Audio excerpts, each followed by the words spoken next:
Hello and welcome back to my YouTube channel. I know I haven't been uploading on here a lot.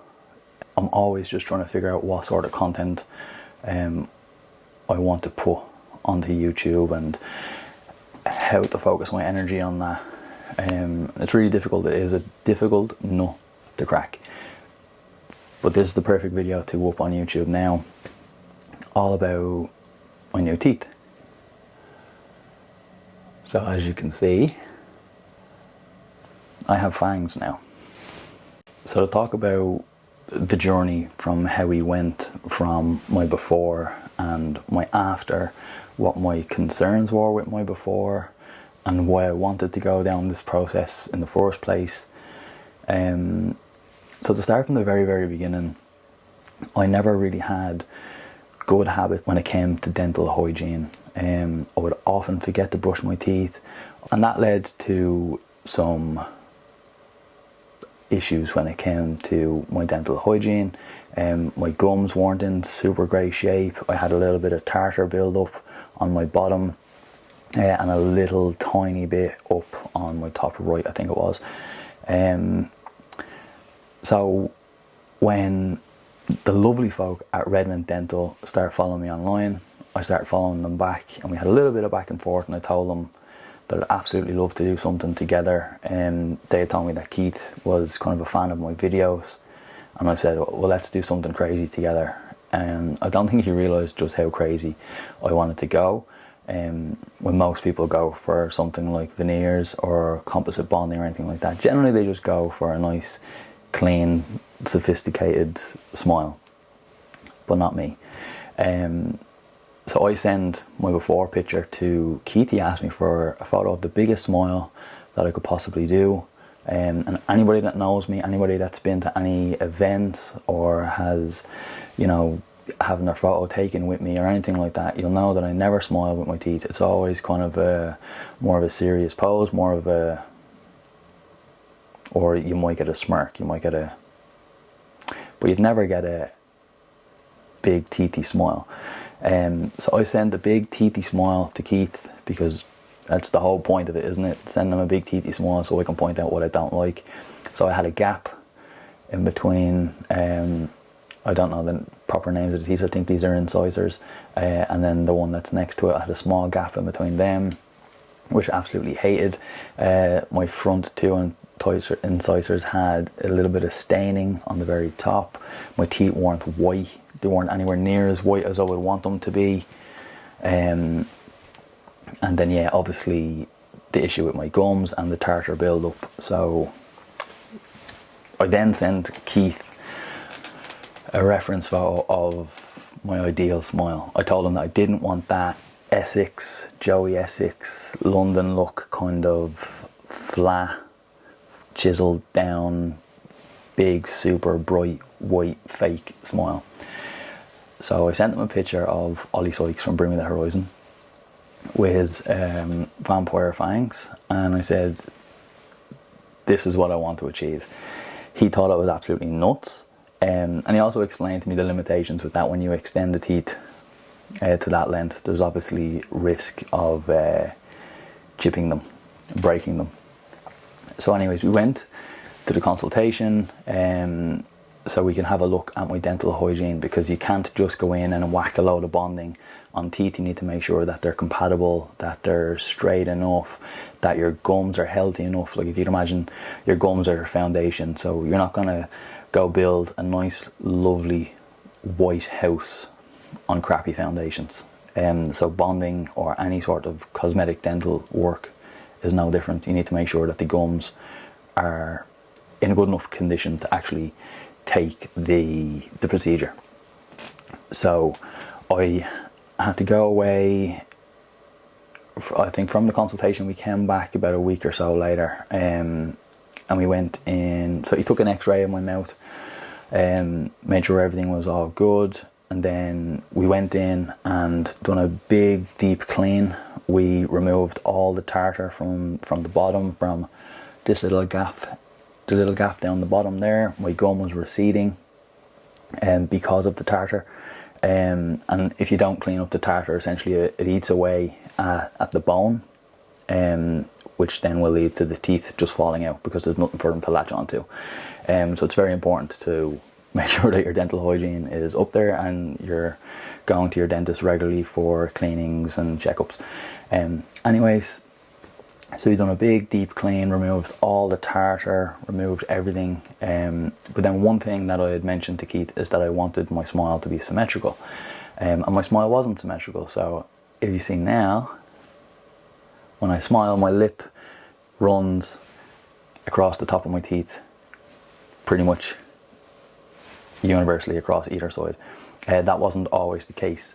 And that wasn't actually my teeth, it was actually my gum. So what we did, or Keith did, was he went in and he reshaped my gums. So how they do that is essentially with a laser, and he literally burns away the gum to expose more of the tooth. And he's doing this by eye, so it's incredibly skilled to essentially even up the gum line on either side and make the smile more symmetrical. So all my teeth are essentially the same length.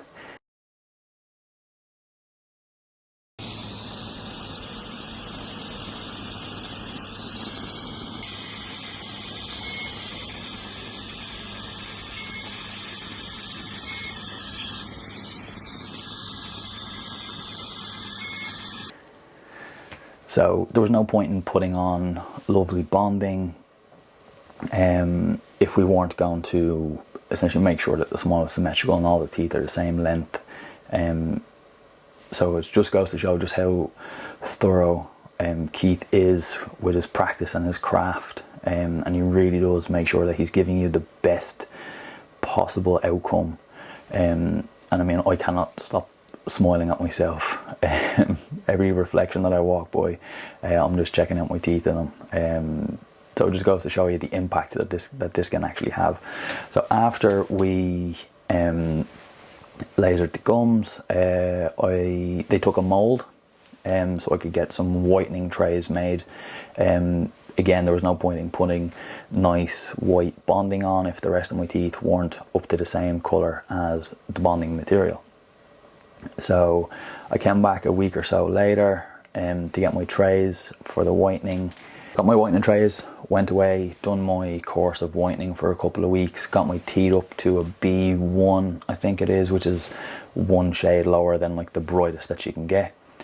And then after the whitening course has ended, you need to wait about a week just so you can allow the enamel of your teeth, because when you're whitening the teeth you're exposing all the pores on the teeth, so you need to give your teeth and also your gums about a week to kind of settle down and like compose themselves and get back to normal before you go in and start drilling at them again with the bonding process. So anybody that has been close to me in my life, anybody that's in the tattoo shop, anybody that lives with me, anybody at all that is remotely close to me has had their brain absolutely melted from the week I stopped my whitening to the day I got my bonding. I was literally counting down. My birthday was in between, we went glamping in between, what else? We went for dinner in between. It was like basically a hectic week. It was like, on this day we're doing this, on this day we're doing this, on this day we're doing this, and then on this day it's bonding day. I was literally counting down the days to get it done, and I'm sure everybody that was even remotely close to me in my life's brain was absolutely melted from me talking about it all the time, because I was beyond excited. It was like Christmas. That's how excited I was. So bonding day finally came around, and we went in, and I was like a kid in a candy shop. I just could not wait to get started. But we did have to slow down because I wanted to get Keith himself to talk to camera and get him to share kind of what bonding actually is, its limitations, and his thoughts, and get his words, because it's his practice, it's his craft. He's the professional, he's the dentist. I'm just some crazy kid that wanted vampire fangs, and he was crazy enough to put them on. So without further ado, let's hear from Keith. So I'm here with Keith from Redmond Dental. We've kind of been back and forth for about a month or so now. It's a little bit longer. So we kind of connected on social media. I contacted Keith with probably the craziest reference photo he's ever seen. Mm-hmm. At least, shocker, yeah. At least one of them. Anybody that follows me online knows that I'm a little bit weird. And as much as Keith has got to know me, he's probably confirmed that I'm a little bit weird. Thankfully, I'm a little bit weird as well, so we get on. We get on really well. So we're here today, probably the final step in our dental journey. It's bonding day. We've been kind of messing with the whole let's get bonding. Let's get bonding at the very start. So can you tell me, for the people, because obviously we've had quite extensive chats about this, and I wouldn't say I'm a professional now, but I'd say I know what bonding is by now. But can you tell the people what actually is composite bonding? Okay. Well, the first thing to tell you is that, and it's interesting that we're going to be doing this on Instagram, because on Instagram you see an awful lot of bonding cases which, quite frankly, are unrealistic. And it's important to understand that there are limitations to bonding. Bonding is not a panacea. But a few myths that have to be dispelled that I often see on Instagram. First of all, it is bonding is irreversible. Okay, it's irreversible. When you put something onto your teeth, even if the dentist doesn't have to adjust or amend your teeth, which very often we do before we put the bonding on, even if that happens, taking the bonding off would damage your teeth. Okay, so it's really important to understand that it's irreversible. Once you glue something onto your teeth, you'll never really get your teeth back to the way they were. I often see that on Instagram. It's completely reversible. It's only temporary. No. Now, that comes on to the temporary bit. It's not a permanent thing. Bonding is effectively tooth-colored filling material, and it's a glorified plastic, really. And so it has a limit both in what it can do and how long it can last for. We typically say to people that bonding is going to last you 2 to 5 years, depending on the case. And it's really prone to staining. So if you're the kind of person who drinks a lot of herbal tea, black coffee, red wine, curries, those kind of things, or smokes, it's not for you. It is not for you. It will stain so fast, you will be heartbroken, okay? So it is not for everybody, okay? There's also limits to what it can do. And in saying that, we're going to be stretching the limits today with Damien, because Damien wants this crazy long tooth look. And bonding in and of itself, as I said to you, it's a glorified plastic. It has physical limits as to what it can do in your mouth, okay? And it could probably chip and crack over time. It can be repaired, but it can chip and crack over time. And for Damien, I've warned him already, because he's going super long with these teeth, that could happen relatively soon. Now, we're also going to protect his bonding, because we've diagnosed him as a bit of a grinder at nighttime, okay? Stress head, who would have thought? Who would have thought? So we're going to give him a night guard, which he's going to wear at nighttime to protect the bonding. But even in normal chewing and usage during the day, there will be a limit to how long it's going to last. And then you have to get that into your head as well when you're getting bonding done. Right, well, it's irreversible. I can't go back to the way I was. It's only going to last me 2 to 5 years. And what's the plan for afterwards? And you have to have a plan for afterwards. You can always redo the bonding, or you can move up the material. You can go to porcelain or zirconium, and they're more expensive materials to use. They're lab-based materials, but they're much harder wearing. They stay glossy, they don't stain, and they last for a long time. So very often with bonding, I find we do a bonding case, people love the look, and then they come back 2 to 5 years, and they say, well, look, I'm ready, I think, now for something a bit more long-term. I want that look, but with something that's going to last longer. And then we move up to porcelain veneers or zirconium crowns or something else, depending on what they want. But you can always redo the bonding, but it's important that you can never go back. And it's really important to get that, because I always see that on Instagram, oh, it's reversible, and or it's permanent. No, none of these things are true. Yeah, because even when I speak to people about it, that's the one kind of thing that's always kind of said to me, oh, so you can take them off? And I'm like, no. And even when I first came here, I was under the impression that you could just take them off. And that's the benefit of this whole kind of journey, is like I'm not only educating myself, I mean, I only speak about it, because the teeth are going to be crazy. They're much different than anybody else's teeth, I can tell you that for one thing. You'll be unique. Very. So inevitably there's going to be questions about them. Yeah. So it's important that I can answer those questions truthfully. It's bonded onto your teeth. That's the purpose. That's where bonding comes from. So it's basically like a super glue that bonds this material onto your teeth. So trying to get it off is, obviously incredibly difficult to do without damaging the underlying tooth. So I would say it's virtually impossible. Now, there are small little bits of bonding. For example, if somebody had a gap between their front teeth, and you were adding on a little bit of bonding onto the side of each tooth just to widen it ever so slightly, you could potentially get that off, because you could just go straight through the gap they already have and it might just fall off and you might get lucky. But really, for any sizable bonding, it's irreversible, and you shouldn't be, you shouldn't be thinking that it's going to be something you can just go back to the way you were. You won't. And then some of the other kind of limitations that we spoke about. So I came in for a consultation, everything first. So we had to go through my dental hygiene, which needed to be improved.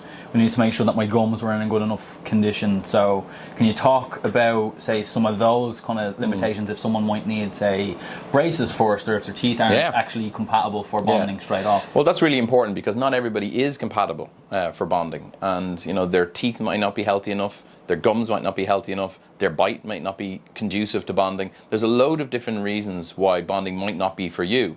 And it can't be done over photographs on Instagram, which people send me, or on WhatsApp or whatever. You have to be physically in the chair so I can examine things. And that's another reason, really, if you're traveling for bonding, make sure you have a consultation first where you're not getting the bonding that day. You have a consultation. You shouldn't just turn up expecting to get the bonding done, because even if the dentist wants to do it that way, it's not really the best way to do it. For Damien, we had to do some gum work basically beforehand to make sure his gums were good and healthy. His oral hygiene had to improve.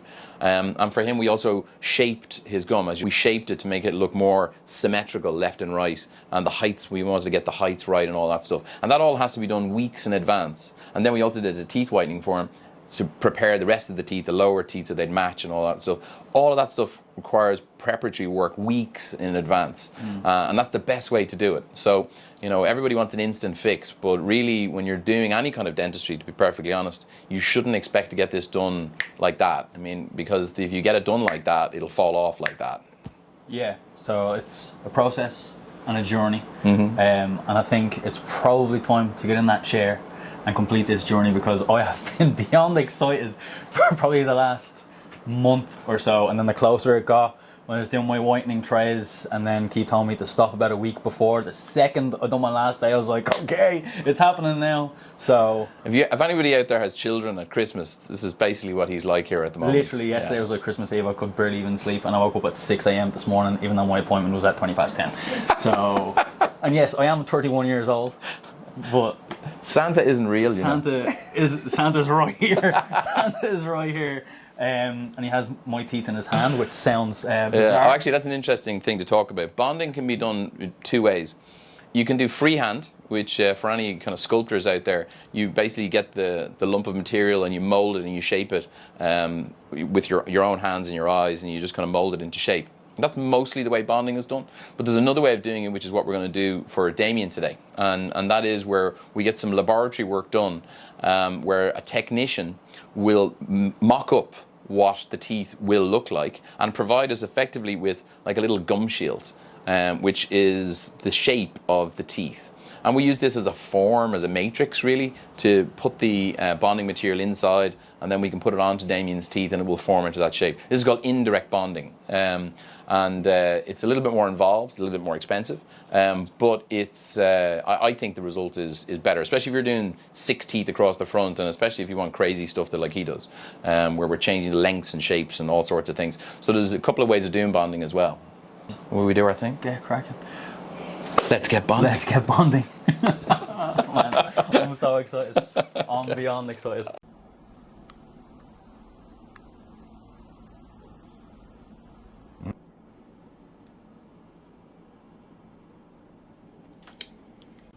Right.